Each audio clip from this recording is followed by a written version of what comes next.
field trip. We're at my friend Kyle's garden. He's Threefold Floral on Instagram. And we're going to go, this is a treat, let me tell you. And we're going to go do an arrangement in the backyard. Come on. So we're going to take a tour. And he's out here somewhere. Let's go see if we can find him. Look at this place. Oh my gosh. This is like a candy store for gardeners and flower arrangers. So, oh my gosh, look at those roses and the zinnias. He said that we can have anything we want to arrange with, so we're going to get cutting pretty soon. Let's see if we can find him. Oh my gosh, look at the sedum. Look at the cosmos. Oh, and green zinnias. He always has green zinnias. How are we going to decide? Oh my gosh, look at this place.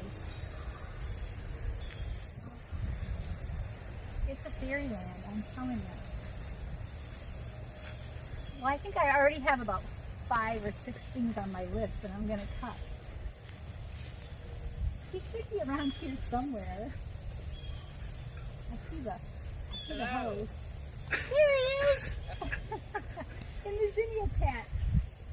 Kyle, this is amazing. Thank you. Oh my gosh. So, how many years have you guys been here? 7 years. 7. So. And did you guys start gardening as soon as you got here, or did you just like live with it for a minute and see where you wanted to do things? Well, we started out front, and then we decided, since we live on a busier road, that we didn't like being out there in front of all the drivers by all the time, so then we moved back here. Hi, well, we got it. Look at this lovely treasure trove of flowers. I almost had a hard time figuring out what's going to fit in this little vase here. So I probably cut too much, and sorry Kyle, but I can't help it. This is one of my favorite vintage vases. It's flared, kind of trumpet shaped, and it almost arranges itself. It's so easy. And I'm not going to put chicken wire in here, and I'm not going to tape a grid or anything. I'm just going to start with my outline points, the things that go over the edge, and they'll crisscross each other, and they'll form a grid that I can shove the rest of the flowers into. Okay, so I'm going to start out with this basil that Kyle had in his garden, and oh my gosh, it smells so good. This is lemon basil, isn't it? And it's just going to be my first placement, my over the edge of the container placements. So it'll form this grid, and it'll start me out in the right direction here.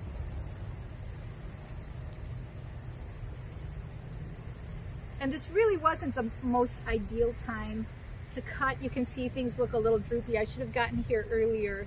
But it was overcast and we thought we were going to be okay. And then the sun came out just as we were ready to cut. All right. So there's that. Then I want to do some kind of bulk of blossom in here. I'm going to start out with this hydrangea. Hi. This is something fun when you work outside with the flowers. The bees like to come around. So I'm just going to start out with the hydrangea in the depth placements, and mostly because I didn't want to cut the length off of Kyle's. Kyle, tell me again. Quick fire hydrangeas. So I kept them kind of short. It's a topiary that he has, and I mean everything in his yard just has gone insane this year. So, oh, I have to. Okay, we're fighting with a wind chime over here, so I'll try and talk louder. So I have these 3 hydrangea placed in, and remember when I said that if you're going to make a round mass arrangement, you need at least 5 to 6 placements around the outside, and then you build up to the center. So I have 3 of those, and I'm going to take 3 of something else, and I think it'll be these little green zinnias. I love this fresh combination that we're getting here. The greens and the pinks. And so I'll just put these in between these hydrangea.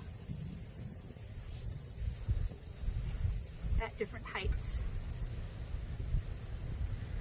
And then I want to just put in a little bit more filler, I think. So, and I don't know what I have here, Kyle. It's Monarda Bee's favorite. Okay, I've never seen a Monarda that has this skinny of a blossom. I'm so glad you were right here. This is gorgeous, and it smells lovely too. So I'll just put that in to just kind of give it a little bit of whimsy there, and to extend our pattern a little bit. Oh, I'm just loving this. Can I just live here in your garden and just arrange all day, every day?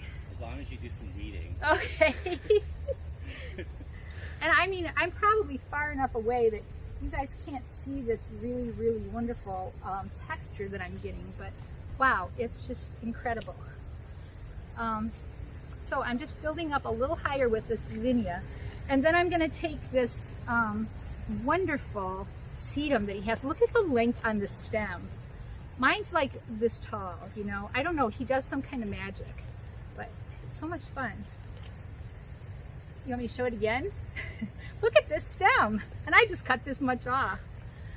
So I'm just gonna build up towards the center now. This one might be a little bit too long. I got carried away.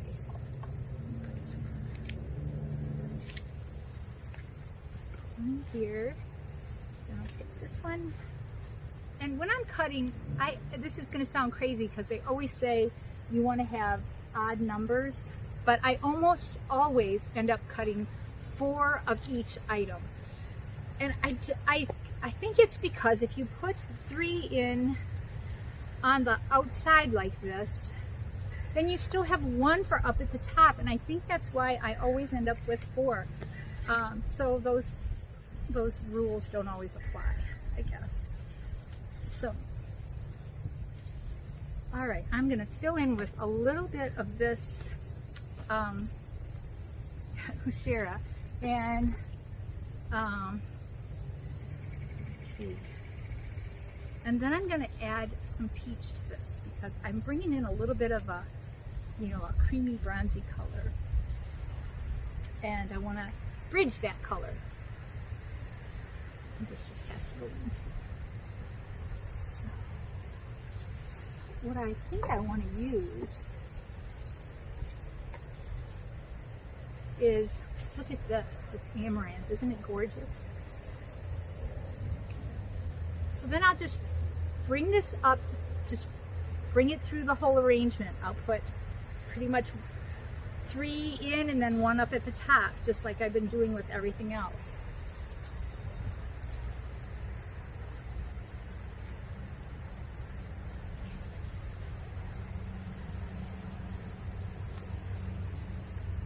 Oh my gosh, and this is just like the best place to arrange flowers. Here's a gorgeous, gorgeous zinnia. He has this whole patch of it over there. I don't know if Ian got pictures of that or not, but holy moly, it's gorgeous. And then I'm just going to put these kind of in between the orangey, peachy amaranth that I put in.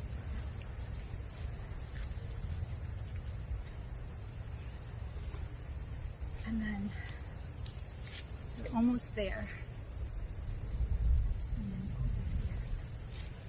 I forgot, Kyle let me use his turntable so I can just whip this around and see what I have here.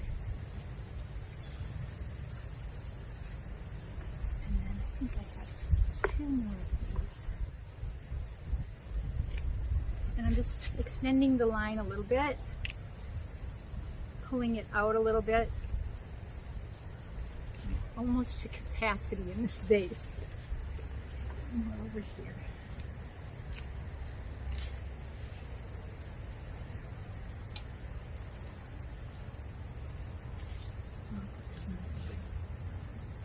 All right, so I wish I had a little something else green. I think I wish I had a little bit more of this basil to put in here, but I'm going to do something else with this anyways. So I want to show you this because you saw me do this.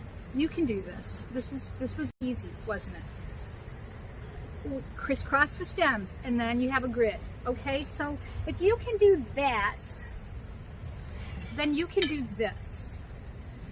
And what I'm going to do here, okay, this is live TV, so we'll see how it works. You know how you see these really, really amazing, tall, trumpet-shaped vases at weddings and big parties and on fancy foyers and in fancy places, hotels and stuff? You could do this. All you have to do is make this arrangement and then take, oh, let's see, we have some gorgeous dahlias here. And I'm going to just ask you again, Kyle, what are these? What is this one? That one is Breakout. Breakout. And I'm going to put, this is going to take a lot of my space, but I really want this in here. And I'm going to put another one on this side. And he let me cut this with all these buds on it. He is a true friend, let me tell you. Let me tuck this in. And then I've got this gorgeous, gorgeous orangey bronze one. What is this one called, Kyle? Steve Megos. Steve Megos, okay. I just love that everybody knows the names of their dahlias. So I'm going to put these in to extend this out a little bit more. And then I might just add a little bit of this wormwood to give it a new texture. And it's really nice and tall.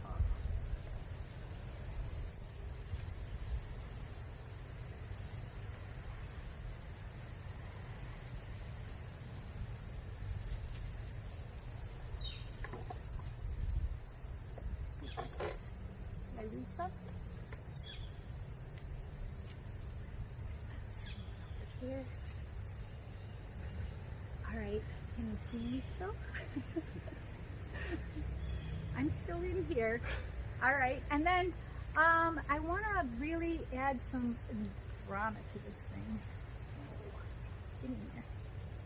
And I'm hoping now that I hogged all the space with the those gorgeous dahlias, that I'll still have room to add these really, really fabulous Nicotiana up at the top too, to give it some height.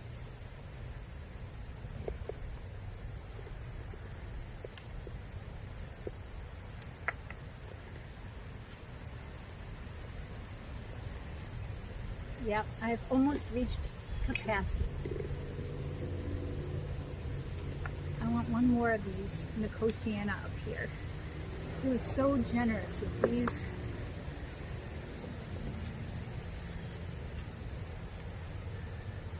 And you see, I'm just putting these up at the top, and then I think if I can fit more in, I'm going to add a few tall cosmos that we have.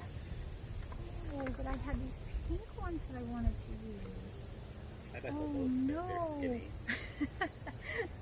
I want to use everything in his garden. I'm telling you, it was just so much fun. All right, let's see if we can get these pink ones in too, because they do have skinny stems. I'm going to put these on the outer points to extend this a little bit further. All right. You know, I'm used to arranging in my kitchen, and I'm being told I have to be louder.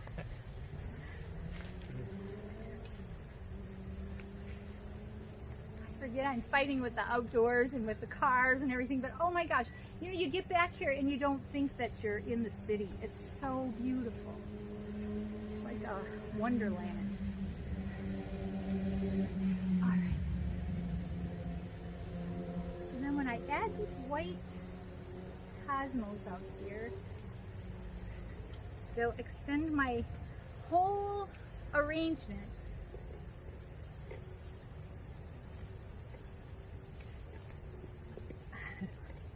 And you almost lost me back there.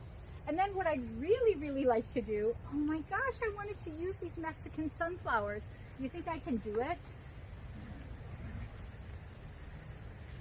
Oh my gosh, look at those. Don't we need those in there?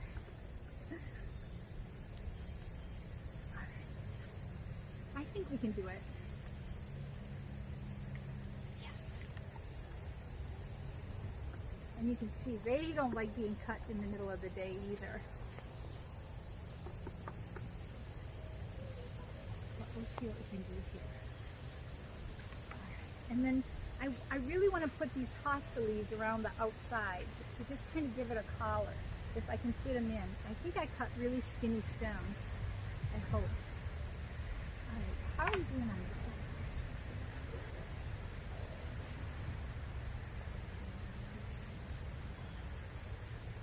I kind of like these spent flowers here with their little seed pods. I'm going to leave those on because I think they have an interesting texture. And besides, if Kyle lets me take this arrangement home, I think I'm going to plant these next year. All right, this is probably as much as I can fit in, and it's really, look you guys, you did this. We did this little vase, and now we made it big. And I think that everybody needs to try this, and I think you need to post your creations and hashtag arranging with Judie so that I can see what you did and I can share what you did. Because I think that, you know, if you try something small, if I only teach you something small, then you'll really only try small things. And if I teach you something really big like this, maybe you won't try it this big to start with, but at least you know the process and you can try it yourself. Okay, that's it. Thanks for watching.